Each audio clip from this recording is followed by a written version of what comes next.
C'est votre intelligence propre, c'est votre côté charismatique qui va vous permettre de réussir dans l'entreprise par rapport à plus diplômés que vous. Bien sûr.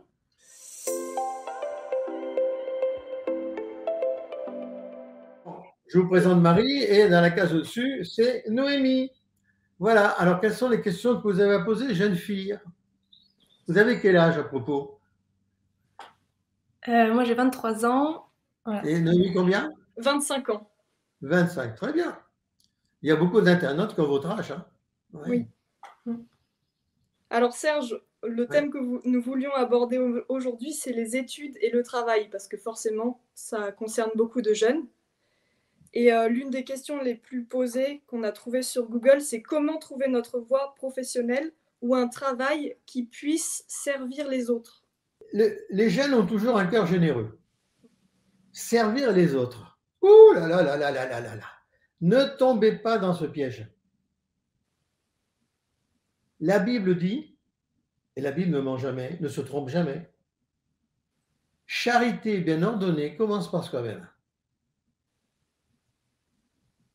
Commencez à trouver un job de préférence qui vous plaît et, plus difficile, qui soit bien payé. C'est seulement quand vous aurez un bon job, que vous aurez une histoire d'amour qui fonctionne bien, il faut les enfants. Que vous aurez des enfants, c'est quand tout va bien pour vous, je dis bien quand tout va bien, vous pouvez vous occuper des autres. Je ne vous dis pas d'être égoïste, pas du tout. Mais déjà, vous mariez, donc trouver un amour harmonieux, une vie de couple harmonieuse, des enfants qui vont venir harmonieux, un job qui vous plaît dans l'harmonie et qui rapporte. Ben, c'est déjà pas mal. Hein. On ne peut donner que quand on a. Alors, il y a beaucoup de gens qui ratent la vie d'amour. On va prendre l'exemple des thérapeutes, des magnétiseurs, je sais pas quoi. Toujours ceux qui s'intéressent aux autres. Et quand on regarde leur vie privée, il n'y a rien. Ils sont célibataires, ils n'ont pas un sou à la banque, ils n'ont pas de biens immobiliers, ils n'ont rien. Charité bien ordonnée commence par soi-même. Ben, je vais vous dire que ce n'est pas égoïste, hein, parce que charité bien ordonnée. Hein. Waouh! Là, c'est clair et net, c'est bien ordonné, ce n'est pas désordonné. C'est-à-dire réussir sa propre vie. Et c'est seulement après que tu peux aider les autres.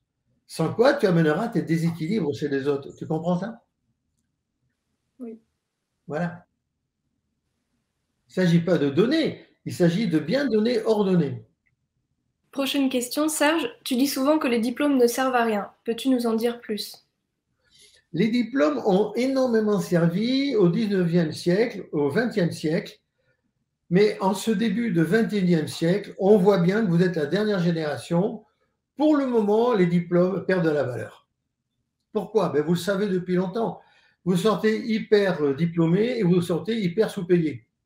Je prends le cas que j'ai ma fille aînée, qui est une femme d'affaires brillante, qui a votre âge, 29-30 ans.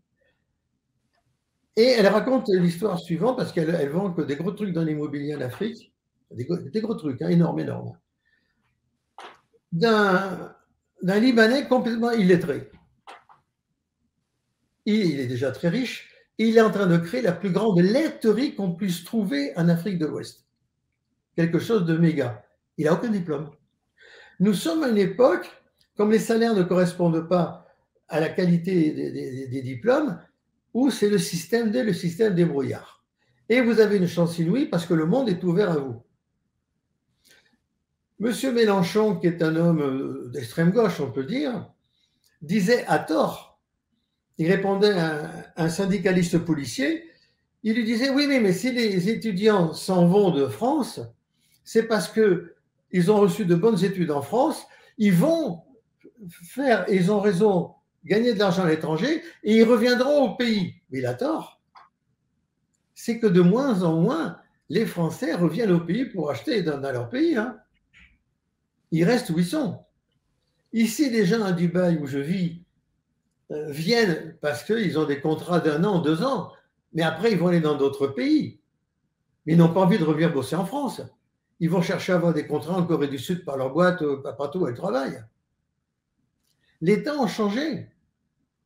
C'est votre intelligence propre, c'est votre côté charismatique qui va vous permettre de réussir dans l'entreprise par rapport à plus de diplômés que vous. Bien sûr, il y a une égalité qui se fait dans l'ère du Verseau. Les qualités de chacun qu'il doit mettre en avant. Dans les diplômes, je suis navré de vous le dire, vous êtes la dernière génération qui vraiment... Et puis en plus, n'oubliez pas que tous ces diplômés, tous ceux qui sortent de Normal Sup par le langage Normal Sup, tous qui sortent d'HEC par le langage HEC, tous qui sortent de l'ENA en langage de l'ENA. Et votre président actuel, M. Macron, a raté 3 fois l'entrée en Normal Sup. Et ses études à l'ENA, elles ne sont pas terribles. Hein. Mais il est quand même président de la République et il a fait une courte carrière et belle carrière chez Rothschild. Et sur le terrain, on peut le critiquer ou pas le critiquer, mais il est président de la République et il se défend, il court de tous les côtés. Même s'il n'aime pas le peuple, c'est sa génération, c'est tout à fait différent. Voilà. Non, non, la porte est ouverte à tout le monde. À tout le monde. Être diplômé permet de rentrer dans une société, c'est sûr. Oui, ça ouvre des portes. Ça ouvre des portes de base, oui. Sincèrement, quand je vais me réincarner, je ne veux surtout pas, dans cette vie, je n'ai pas voulu être ni salarié, ni artisan, ni commerçant, ni rien. Parce que le travail ne m'a jamais intéressé. Moi, ce qui m'intéresse, c'est l'argent. Dans une prochaine incarnation, si Dieu le veut, je m'intéresserai qu'à l'argent également. Ben oui, si le travail ne m'intéresse pas. Je ne paie pas ma facture avec du travail. Je paie ma facture avec de l'argent, oui ou non? Bien sûr. Mais alors, bon, tu vois, c'est en pensant différemment que j'ai gagné beaucoup d'argent et que je vis heureux et que je laisse un patrimoine à mes enfants. Et pour rester sur le thème des études, selon toi, est-ce qu'elles nous formatent? Est-ce qu'elles nous font rentrer dans un moule? Oui, elles vous formatent, elles font entrer dans un moule, mais elles sont nécessaires aussi. Moi, je souffre d'avoir quitté l'école à 14 ans. Je sais à peine lire, je sais à peine écrire, je sais à peine parler. Donc, quelque part, j'ai un manque de langage. J'ai moins de mots à ma disposition. Dans les études, formatent tout ce qu'on peut dire, mais elles sont nécessaires. Mais attention, elles doivent être accompagnées à côté d'une culture générale. Donc, il faut lire. Il ne s'agit pas de rester sur Netflix toute la journée ou sur Internet. Non, non, non. Il faut lire. Il faut développer son cerveau. Il faut avoir une culture générale. Pourquoi? Mais parce que quand tu rencontres en soirée des ministres, des généraux ou des gens importants, il est excellent de parler. Parce que ces gens ont fait des études et tout, et il faut quand même, il faut parler de Voltaire, il faut parler de choses qu'ils connaissent, quoi. Voilà. Donc la culture générale est nécessaire. Je ne dis pas une culture générale à fond, mais un bon vernis de culture générale. On me croit instruit et presque savant, parce que j'ai entendu des échos. En fait, j'ai un vernis. Je n'ai qu'un vernis, c'est tout. Et ce vernis, ben, il brille, et il suffit, dans le monde du paraître, à me faire accepter, si je veux, dans des dîners importants. C'est important, la culture générale. Elle permet de se sentir à l'aise de passer partout. De s'adapter, oui. Non, de briller en société. Dans le temps, on n'a jamais dit s'adapter en société. On a toujours dit il faut briller en société. Si je suis dans une soirée, mettons, je prends un exemple. Je dis, vous savez, le problème de Napoléon, il a très bien décrit lui-même. Qu'est-ce qu'a dit Napoléon? Et je vais citer une phrase que personne ne connaît de Napoléon et qui est vraie. Napoléon a dit, j'ai couché dans le lit des rois et j'ai attrapé la maladie des rois. J'ai écrit ça hier pour la conférence que je vais faire samedi. Ben là, tout le monde m'écoute. Et après, je dis le nom, la césarité, qui est la maladie des rois et qui est la maladie de M. Poutine et d'Erdogan, et qui est en train de devenir la maladie de Macron. Heureusement qu'il n'a plus que 5 ans à faire. Et là, tu brilles en société.